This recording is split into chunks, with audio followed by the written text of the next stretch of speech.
अस्सलाम वालेकुम, welcome back to my channel ES academy. तो यहाँ पे हम मैट्रिक क्लास का चैप्टर नंबर 4 यूनिट 3 है, लेकिन हम चौथे चैप्टर के यहाँ MCQs को डिस्कस करने वाले हैं। King Bruce and the spider, जो आपके पास पोएम थी, इसकी समरी मैंने ऑलरेडी आपके साथ शेयर की हुई है। आप मेरे चैनल पे जाके पहले समरी देखें ताकि आपको स्टोरी का अंदाजा हो, इस पोएम में क्या कह रहे हैं, किस बारे में है और इसके पीछे क्या थीम है, क्या इसका मोरल था। उसके बाद आप MCQ सॉल्व करिएगा तो आपको बहुत ज़्यादा हेल्प हो जाएगी और आपकी बहुत अच्छी तैयारी हो जाएगी और इस तरह से तैयारी हो जाएगी कि आपको चीज़ें याद करने की, रटने की ज़रूरत नहीं होगी। तो चलते हैं, आज का लेक्चर स्टार्ट करते हैं। इससे पहले मैंने 3 चैप्टर्स के ऑलरेडी MCQs अभी अपलोड किए हुए हैं, तो आप वो भी जाके देख सकते हैं, जो कि आपको बहुत हेल्प होने वाली है उससे। उसके अलावा सिंधी का भी हमारे पास, हमने सारी ही उर्दू ट्रांसलेशन समरी समझी थी चैप्टर्स की कि उसमें कह क्या रहे हैं, क्योंकि सिंधी याद करने में, समझने में स्टूडेंट्स को बहुत प्रॉब्लम हो रही है।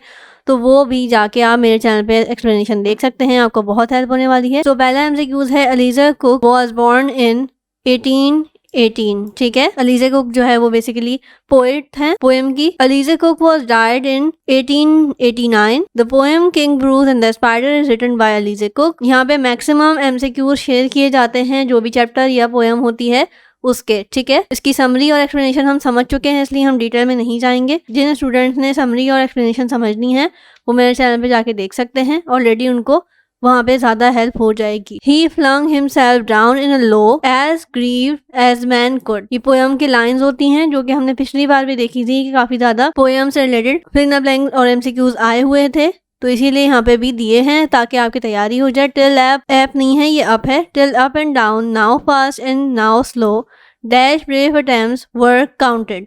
कितनी अटेम्प्ट्स थी, टोटल हो गए थे और 9 में उसको कामयाबी हासिल हुई थी। Bravo bravo the king cried out, all honour to those who dash try. ठीक है, ये पोएम किस बारे में है, क्या स्टोरी है, ये ऑलरेडी हम डिस्कस कर चुके हैं। Steadily steadily inch by inch, higher and higher he dashed, he got.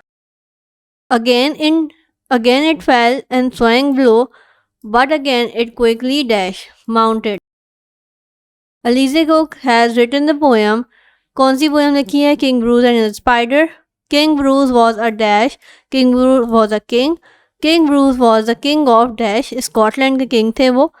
King Bruce wanted to make his people dash, glad and happy. ठीक है, to succeed dash King Bruce tried and tried. King Bruce saw dash a spider.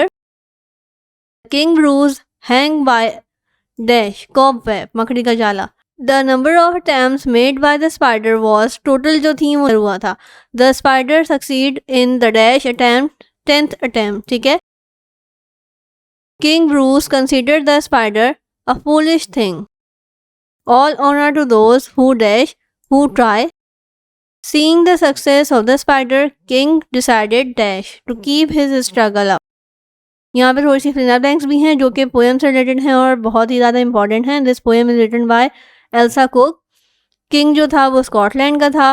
King Bruce become very sad when his effort has failed. He was grieved as a man could be. grieve कहते हैं दुखी होने को। This thought were interrupted when he saw a spider fallen from the cobweb.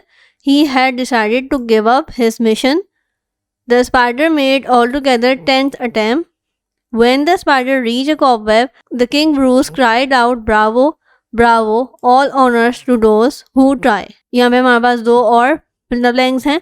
King Bruce said the spider he was a foolish because it had made 9 attempts but failed. Ordered means taught. So ये थे आज के chapter के MCQs और finger blanks. इसकी summary already मैं share कर चुकी हूँ। उसके अलावा हमने कंप्यूटर साइंस की भी चैप्टर वाइज सारी एक्सप्लेनेशन को समझा है, MCQs को सॉल्व किया है, तो उसकी भी बहुत ही डिटेल में सारे ही नोट्स और क्वेश्चन आंसर मेरे चैनल पे अवेलेबल हैं, आप वो भी देख सकते हैं। टिल देन, अल्लाह हाफिज़।